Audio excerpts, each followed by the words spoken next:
একদিন রাতের আকাশে একটা নতুন তারা দেখা দিল। গ্রামে সবাই অবাক, কিন্তু অদ্ভুত ব্যাপার হল যে তারাটির দিকে তাকায় সে একদিনের মধ্যেই হারিয়ে যায়। গ্রামের একমাত্র সাহসী ব্যক্তি রূপক ঠিক করল সে তারাটির রহস্য উদ্ঘাটন করবে।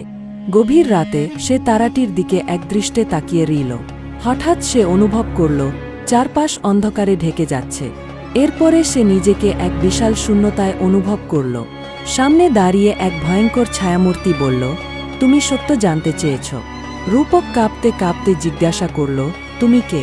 ছায়ামূর্তি বলল, আমি তোমাদের ভুল, লোভ আর গোপন ইচ্ছার প্রতিচ্ছবি। আমি তাদের কাছে আসি যারা সত্যকে ভয় পায়। তুমি আমাকে দেখেছ মানে তুমি মুক্ত। হঠাৎ রূপক আবার গ্রামে ফিরে এলো, কিন্তু সেই থেকে কেউ আর তারাটিকে আকাশে দেখেনি। গল্পটি ভালো লাগলে ভিডিওতে একটি লাইক করে চ্যানেলটি সাবস্ক্রাইব করে দিও। বাই বাই বন্ধুরা।